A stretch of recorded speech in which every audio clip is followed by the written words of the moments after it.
Kieran, we're going to be here with Boxing and Bants, and I'm joined today by newly turned over pro, Kate Radomska. Is that how I pronounce it? That's exactly how you pronounce that. Well done. Um, Kate, you kind of came out of the blue here, turning over. No one was expecting it, even when you turned over, and I had posted about it. Even Irish Boxing had got on to me and going, "How did you know about her turning over? I didn't know she was going to turn over. I hadn't heard of her." And I said, "Well, I just saw it on her page." And so you kind of came out of the blue. What was it that made you want to turn over at this point?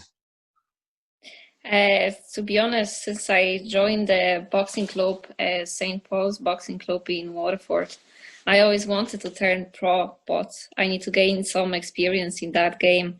Even though I had experience in fighting, I used to fight in Muay Thai before and K1, but not in the boxing, so I need to gain some experience. And the pro game always excites me, so here I am now.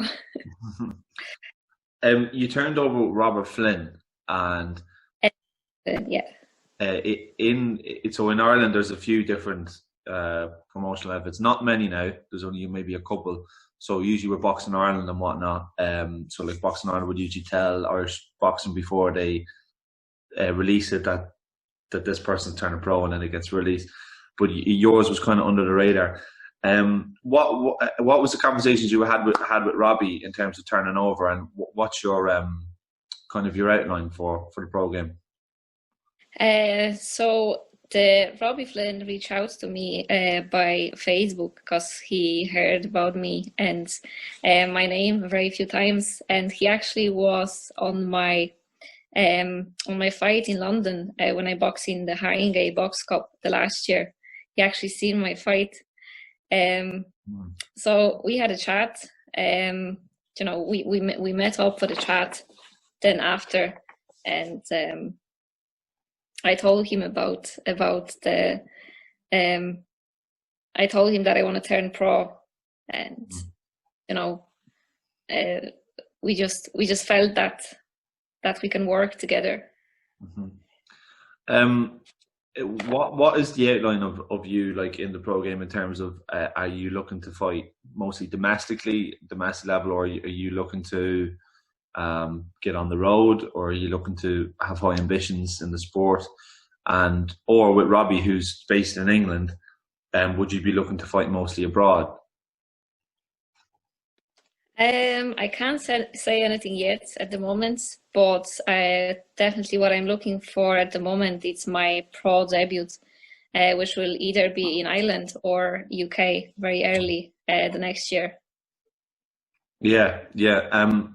So the state of the sport at the moment, obviously with the virus and whatnot, a lot of the Irish fighters have been going to Spain or Poland on shows.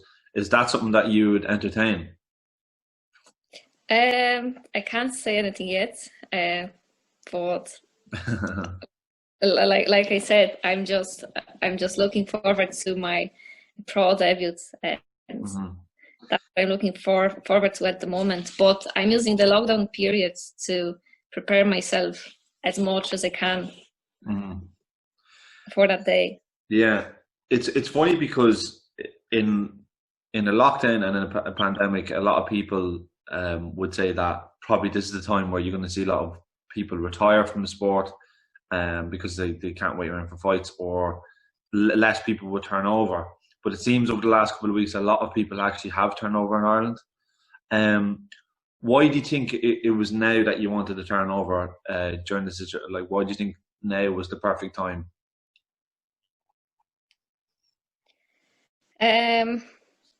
Like everyone have a different reason. Like I always want to turn pro, so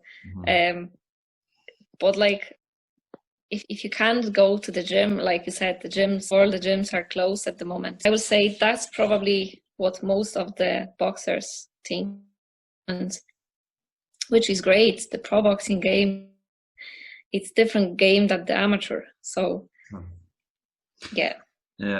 So I just want to go back kind of to the start.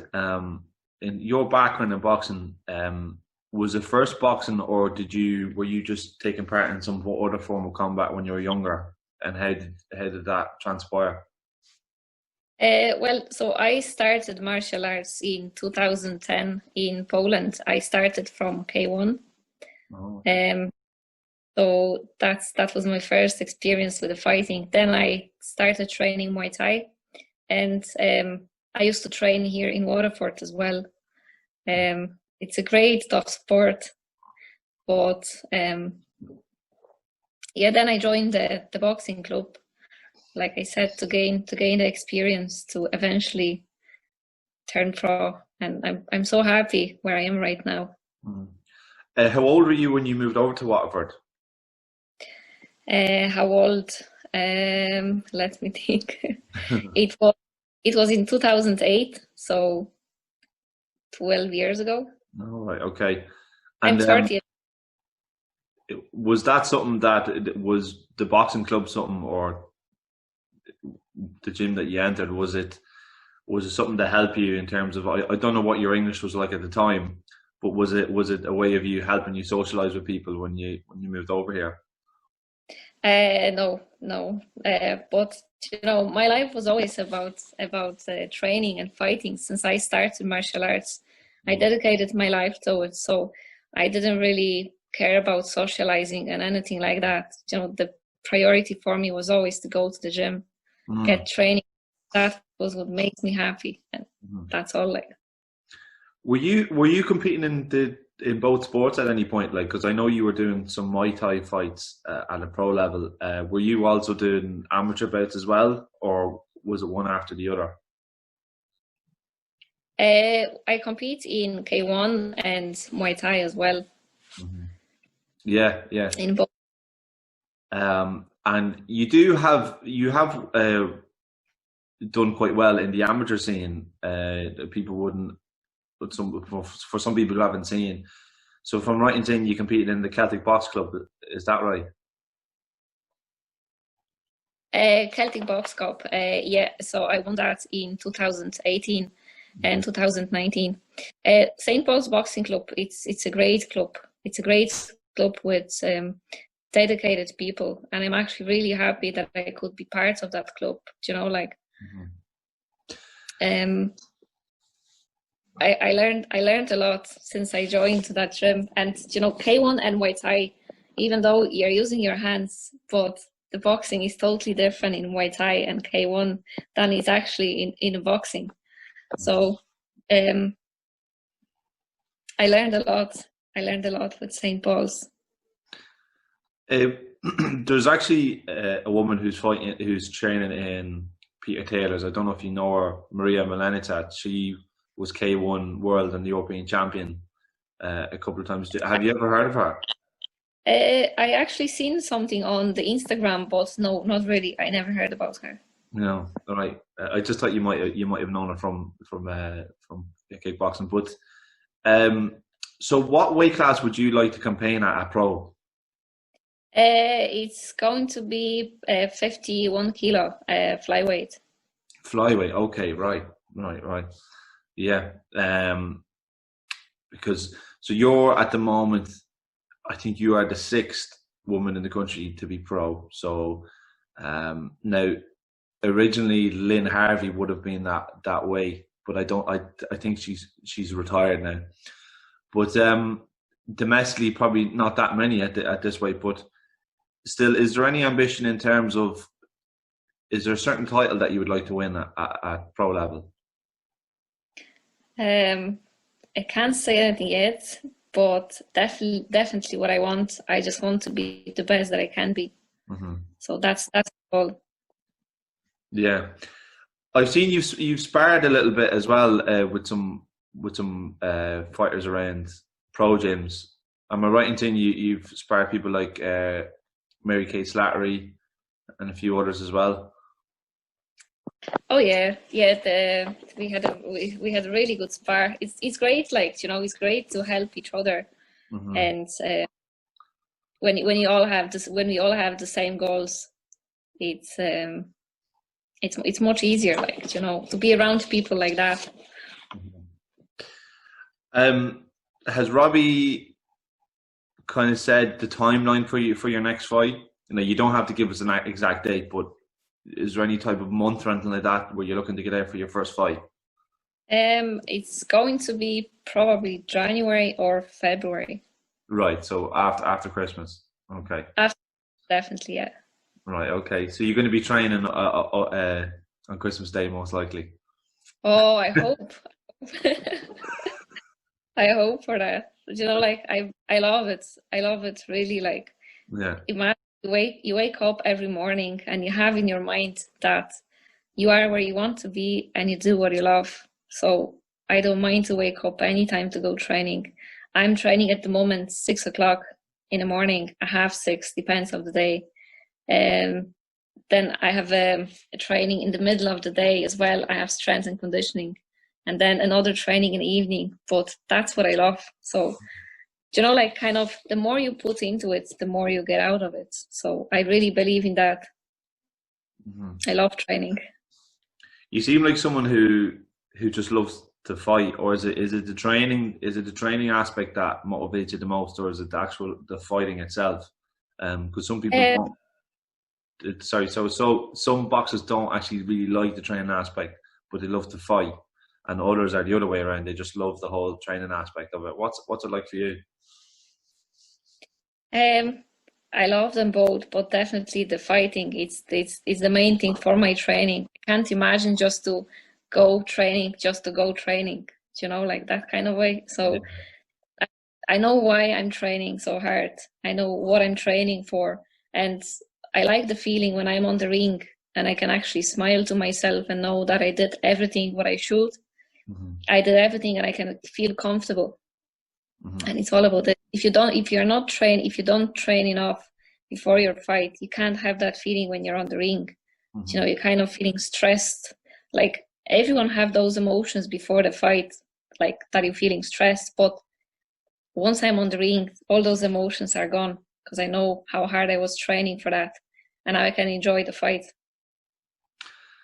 What drew you? What has drawn you to boxing over K1 and Muay Thai? What is it about the sport that has made you want to pursue it? So in a Muay Thai, you know, you don't have as much fights as you can get in boxing. So that was a main thing for me to come to the boxing gym. And I'm so happy that I did that. So happy that I did that. I got much more fights, you know, in boxing than in Muay Thai or K1. It's more girls, even for sparring, like, you know, it's just different. And how do you find it in terms of the technical aspect of it? Because a lot of people who do Muay Thai and then go into boxing, and you would think that because it's more limited, you're only using your hands, that it's less complicated. But a lot of people say to me that when they transfer over, they say there's actually really a lot to it because you only have your two hands. It's much more technical. What do you think? Like, how do you feel about going to boxing in terms of that aspect? You know, I think that I actually started the right way. It's different for a boxer to transform to a Muay Thai fighter or the K1 fighter when you have to use your legs. But for me, that wasn't that difficult. But I remember my first day in the gym. I was just like, you know, I was like a total novice. I couldn't box because boxing in Muay Thai or K1 is different than the actual boxing. You know, the head movements and everything, your shoulders, it's totally different.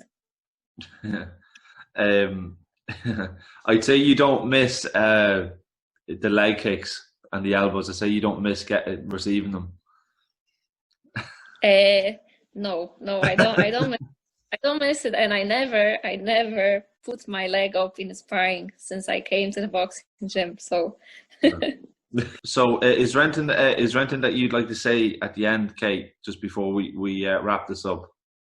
Yes, I want to say thank you to my main sponsors, which is Pay Trade Car Sales in Clonmel, for their support, FLI Global and Robbie Flynn.